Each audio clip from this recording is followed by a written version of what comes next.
This lecture looks at South Asian art after 1200, specifically after we find the influx of Islamic rulers. Now, this region, which is going to expose South Asia to the Middle East by way of Pakistan and Afghanistan, is going to see an influx of new ideas in this period. Now, after 1200, we find that the art of all these various religions, Buddhism, Hinduism, and Jainism, are going to continue even though they migrate to different regions, and they will influence the later Islamic dynasties that came from the northwest after the conquest of the Ottoman Turks. The Pala dynasty, for instance, that ruled from the 8th to the 12th century, is the last Buddhist enclave, as Islam presses in from the west and declines quite rapidly after the 8th century. Here we find Indian monks fleeing to Southeast Asia to continue practicing their religion. But during this time, we have monastic universities of Pala set up that practice Tantrism or Tantric Buddhism, where one would visualize deities in a very concretized and physical way. This can be seen here in the Bodhisattva, the enlightened beings who are going to postpone nirvana in order to help others, as we discussed, shown in princely garb and wearing princely attire and jewelry. This one is going to be the Bodhisattva of the greatest compassion, Avalokiteshvara. So Avalokiteshvara is going to forego Buddhahood until all others become Buddha. Thus he is the most popular one in India. Now, the form seen here, as he's going to be in the pose of royal ease, with this princely type with garments instead of monk's robes like Buddha wears, holding a lotus flower, as are most bodhisattvas, as we looked at here to the left. And the royal ease pose finds that he is relaxed, swaying to one side, with one leg pulled up against his waist. So we find that this is going to give us a very rhythmic, flowing S-shaped curve to the figure that smiles and is very richly adorned. The parent Buddha, known as the Amitabha, is the most popular type of Buddhism and the type of Buddha worshipped in China and Japan. So the Amitabha Buddha is representing Pure Land or Western Pure Land Buddhism, which is a type of Buddhism that believes paradise is promised to the followers, along with rebirth instead of being trapped here in this material existence. Thus, it is a message of salvation, akin to, say, Mithraism or Christianity. And so it's very popular outside of India. Here we find that the lotus flower plus the parent Buddha, the Amitabha in the crown, is going to be the specific identifiers for the Avalokiteshvara here, or the Bodhisattva of greatest compassion. The third eye as well, representing omniscience, is the third marker, and the chakra wheel on the palm, which represents the Buddhist notion of dharma, right, in this way. Hence, we have the same types of traditions that are going to visually be born in South Asia, carried on in these different religions, regardless of which one we're talking about. The region and the regional stylistic variations are going to be paramount. Now, the Pala dynasty falls in the late 12th century, and Buddhism collapses here in eastern India. So we find that the monks that were practicing it traveled instead to Nepal and Tibet, where Tantric Buddhism is still practiced today in these monasteries that are shown quite often in popular culture and the mountains in the Himalayas. So the style, of course, is going to be very influential internationally, that they spread between these two regions, between the Indian subcontinent and China to the north. Now, Jainism is never as popular as Buddhism. However, it also does not suffer the same decline. So we find that it is fairly consistent. So the Mahavira is going to be one of the spiritual leaders and is the last in the line of 24 saviors, or pathfinders as Jains call them, and he's going to live around 599 to 527. So we find that these individuals show the way, much like in Buddhism, Buddha shows the way to enlightenment. Now, the point of Jainism, like Hinduism and Buddhism, is to escape the cycle of rebirth, right? So, samsara. So, the purification and moral action is how one does this through Jainism. Now, Jain monks live a life of austerity. The lay people that practice Jainism avoid killing any living creatures, hence they have a pledge of non-violence. Now, this is going to mean that there are very few Jain kings because they cannot be violent, so they gravitate towards lucrative professions. So much like Jews in Western Europe, they practice banking and trade. Therefore, given their resources, they become very important donors for Jain monuments. One of the most impressive of these monuments is Luna Vaisakhi at Mount Abu, where we find a Dilwara temple that is going to be modest on the exterior, yet highly decorative on the interior, in this case with very elaborate white marble carving. The most impressive, seen here at Mount Abu, is dedicated to the 22nd Jain Pathfinder, hence it is eponymous, named after him, Luna Vaisakhi. So here, the Luna Vaisakhi temple at Mount Abu in India was completed around 1230, and we find similar temple design is influenced by, seen here, Hindu temples. Now, the motif that is very popular in North India is the mandapa halls, and these are also adopted for Jain temples as well. These entryways and interior spaces that lead to the shrines at the back. The details produced in the Luna Vaisakhi temple here are going to be made through abrasion instead of traditional carving. So they rub, much like sandpaper, for instance, or gritty substance against wood or stone, as we would understand it, is how this was created, but very delicate and intricate. So the main sanctuary is in the courtyard, surrounded by two columned arcades. The dome is going to crown this main mandapa hall and is held up by 8 pillars that are linked by architraves, or these flying buttress-like sections that come off of each one of these columns. Now, this is much like carving out of the solid stone in the appearance of the cave temple of Shiva we talked about, and so it does use a lot of the same motifs from Hindu temples that preceded it. The figures are also going to be found carved, just like in Buddhist stupa designs, into these architraves and on the capitals and the pillars. So here we find narratives, animals, and protective deities. The corbelled dome is made up of concentric bands of sculpted stone that are capped with a pediment and hangs from the apex, much like a chandelier, around which we find 16 goddesses of wisdom that are attached to the surface. Here we have a detail of this very intricately carved ceiling, which would remind one of the love of the intricate carving and fashioning of the Muqarnas domes in Islamic structures, and so these are appreciated by multiple cultures. Now, the temple at Madurai shows us that as Buddhism declined, Hinduism grew, and the rapid development of temple design is going to be influenced by regional styles, which is especially pronounced here at Madurai. Now, the Hindu temples, as we discussed, are going to be designed to look like mountains with the womb chamber in the center, the Garbhagriha. Now, this specific womb chamber is representing the sacred cavern within the cosmic mountain. And so we find these mountainous motifs are also going to be influential for later regional designs. So temples, as we looked at earlier in Hindu temple development and building, are going to give way to massive complexes here, but keeping many of the same motifs, especially from the southern style Indian temples. So here at Madurai, we have the center of the city, and it is the focus of Madurai life, where we're going to have the Meenakshi and Sundareshvara temple, whereby each entrance is going to be bigger and bigger, built over several centuries, from the 13th to the 17th century. Here we can see these towers or entryways to the center part of the city where festivals and other religious processions are held.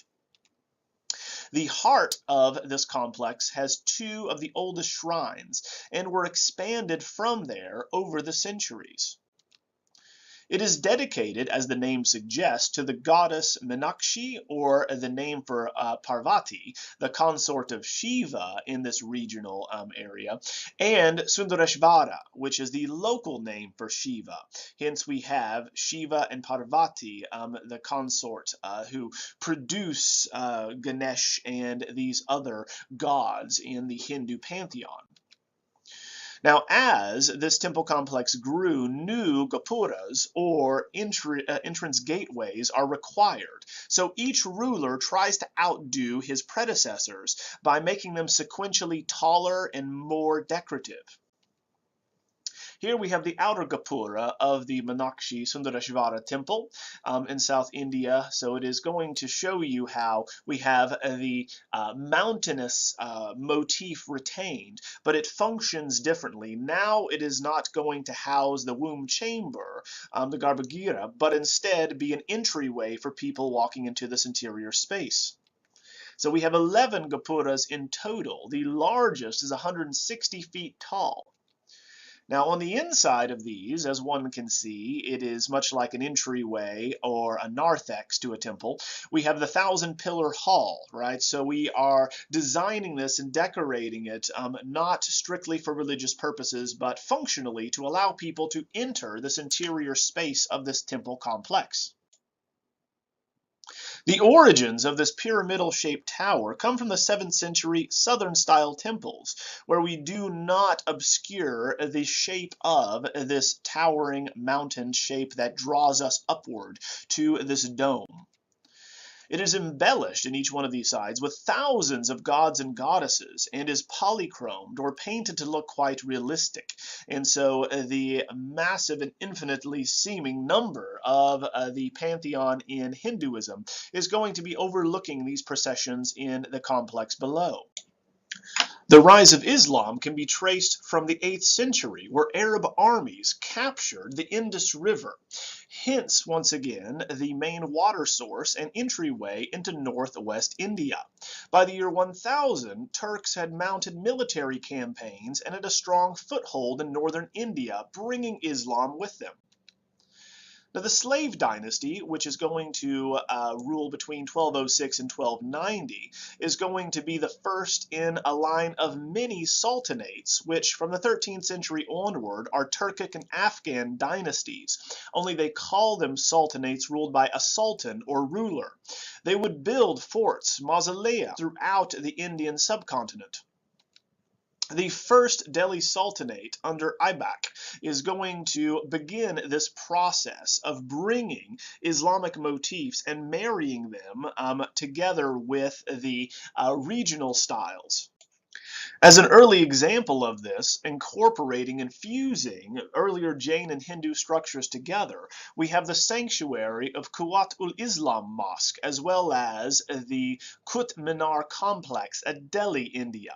Here, this mosque complex is literally built over the citadel, the walled fortress and palace of previous rulers, thus showing that Islam is dominant and has dominated this region.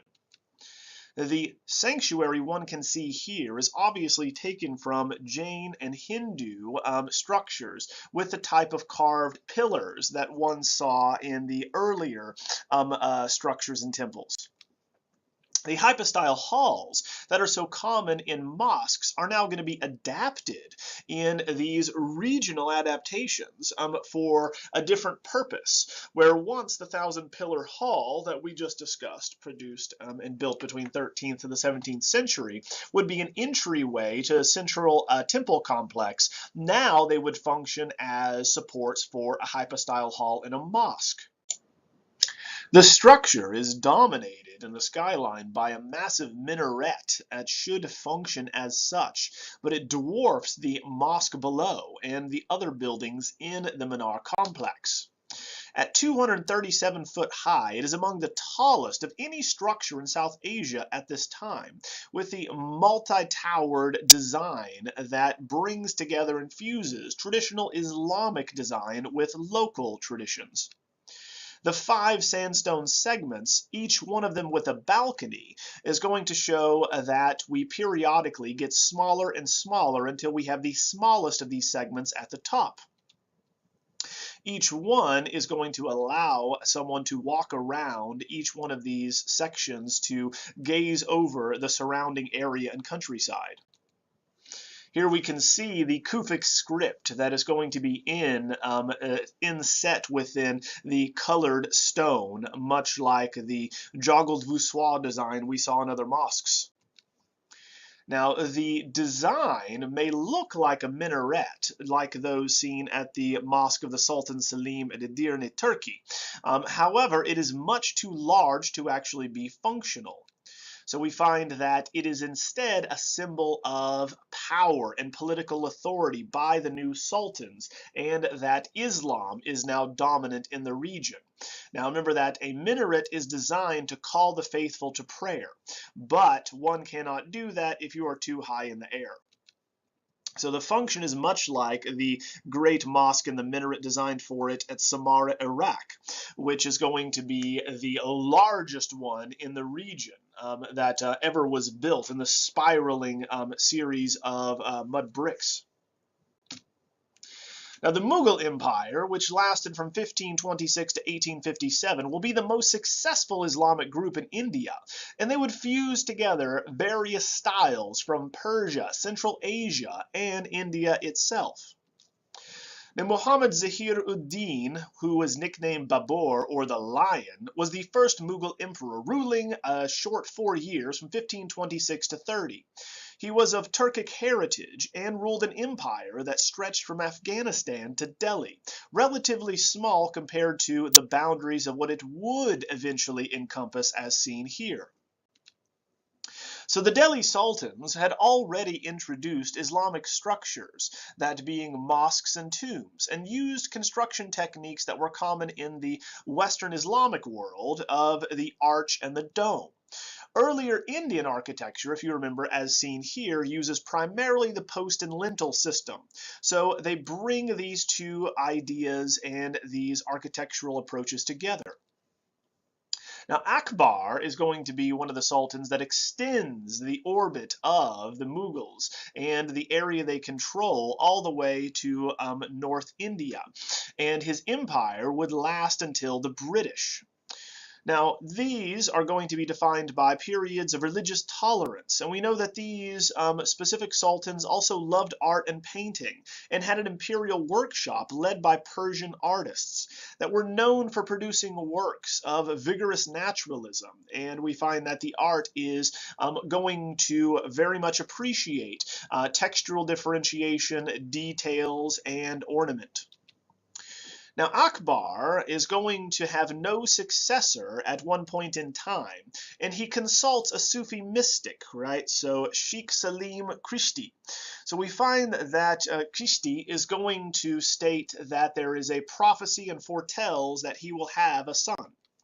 Therefore, foretelling the birth of a prince and it coming true is going to lead this ruler to create a new capital to celebrate, Fatehpur Sikri in India, built around 1570. It contains both the Jami Mosque with the tomb of Salim Chishti, as well as an administrative and residential section for the Sultan himself. Now here we have an example of the types of paintings that would accompany the biography of Akbar, the Sultan, as he is supervising the construction. And as is common for Islamic art, we note that we have a type of isometric projection as opposed to linear perspective, where we find the lines do not recede and converge as in linear perspective in the West, but instead the figures are going to be stacked up, seen almost at the same angle. Yet we still can see the love of naturalism and the detail included here, from the fur of the cattle to the different types of clothing that the men wear and the textures of the clothing, as well as Akbar himself, who is overseeing these craftsmen. The structure they are creating, as can be seen here, is massive. Here we have the entrance to the complex of Fatehpur Sikri in India, which shows, and foretells, I should say, the interest in large exterior Iwan design that will happen in the West here shortly, especially in Uzbekistan. Here in the Jami Mosque, we can see the use of these 4 iwans that foretells the later mosque tomb designs, for it has this iwan, or open arch shape, that in this case is pointed on the exterior, that's going to be framing this massive interior courtyard.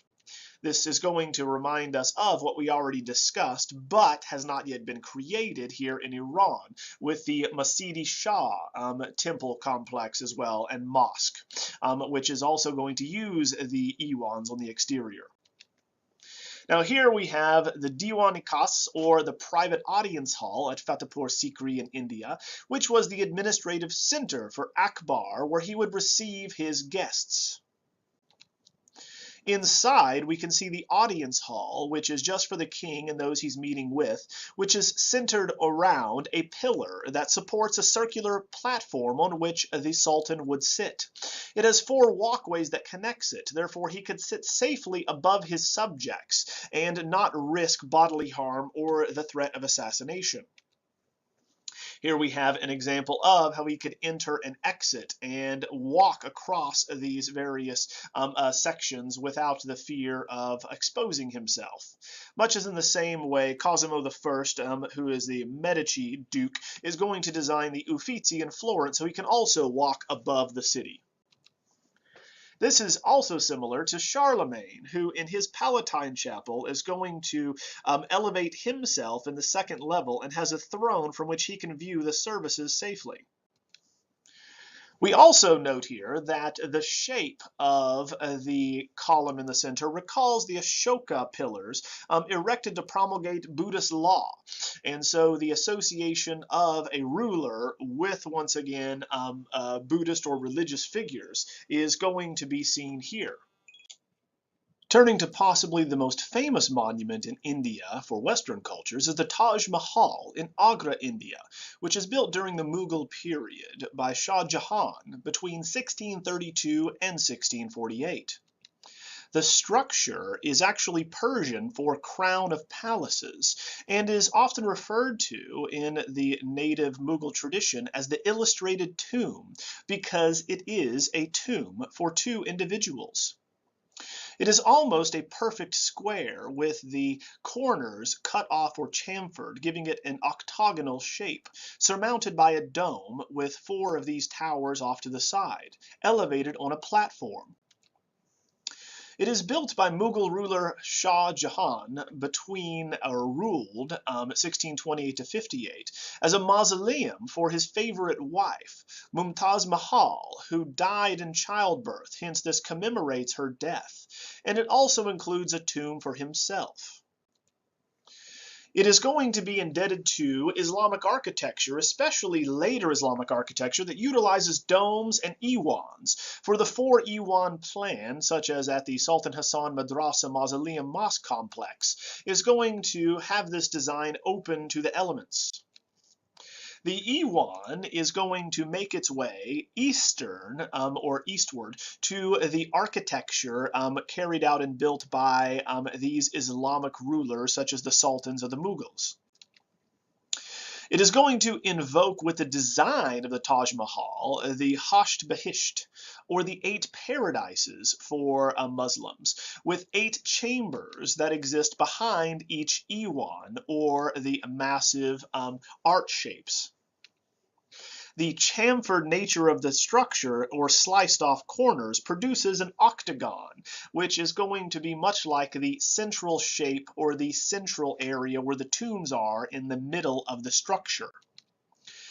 We find that all the way around the Taj Mahal, there are 2 stories with 16 chambers. Each side is going to have a central massive singular iwan, flanked by 2 smaller iwans with these pointed arches.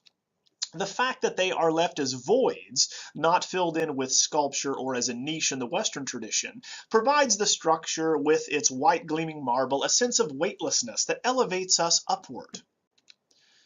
Here we find that the elevating platform is also going to be decorated with a blind arcade, decorated with arches set into the walls, with reliefs of flowers framed by Quranic verses, hence of course tying this mausoleum to the promise of salvation in paradise. And it even looks like paradise. Obviously, flowers, foliage, and these vegetal forms are very common in Islamic architecture and in design. The inlaid inscriptions are actually produced by India's foremost calligrapher, Amanat Khan, who is going to lay these arabesque and semi-precious stones along with the Kufic script of more Quranic verses with descriptions of paradise around the Taj Mahal. Much like the entrance to the Fatehpur Sikri temple complex and mausoleum, we have this massive Iwan on either side and this elevated platform. The interior continues these pointed horseshoe-shaped arches as you walk around this interior space, much like in New St. Peter's in the Vatican, that surrounds the central cenotaphs or where the tomb markers are. The octagonal central area is actually a two-story dome, much lower than the outer dome, because we find the notion of a dual-shelled dome is much more common in the East, as we looked at in Uzbekistan. So the double shell should remind us of the Shah-i-Zinda funerary complex in Uzbekistan from the 14th and 15th century, where we have these double-shelled high drums inscribed with Quranic verses and interwoven with this calligraphy and Kufic script.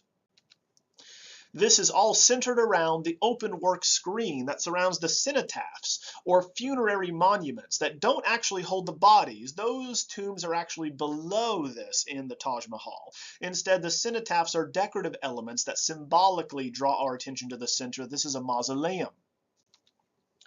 Now, the exterior shows us a vision of paradise as described in the Quran, with gardens and pools, where the white marble used previously that was reserved only for saints now shows the elevated status of the sultan and his favored wife. The minarets that flank the tomb are actually not designed for a mosque, for they have three levels that tie the design together with the tomb.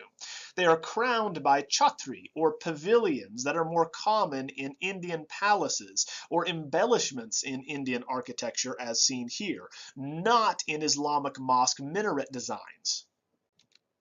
The complex itself is actually massive and not only includes the Taj Mahal, but also a mosque, a rest house, a garden, which is continuing across the Jamuna River. And the symmetry seen here on the three different major sections relates again to the description of Islamic paradise. Therefore, we have in this instance the combination that is very heartfelt of personal loss, where his wife died in childbirth, with this establishment and communication of imperial authority by using the structure and the color stone, the marble, as well as the visions of paradise. We are showing this ruler's connection with the Islamic faith in Muhammad himself that will elevate him and his wife to Allah. This would inspire Indian Gothic designs in the colonial powers once they take over the Indian subcontinent in the late 19th century. So here we have John Nash's Royal Pavilion in Brighton, England, that also is going to carry on this bulb-shaped dome inspired by the double dome that we have here, or the double-shelled dome at the Taj Mahal. Next class, we'll continue on and finish up with the later period of South Asian art after 1200 with India, Southeast Asia, and turn to modernity in this region.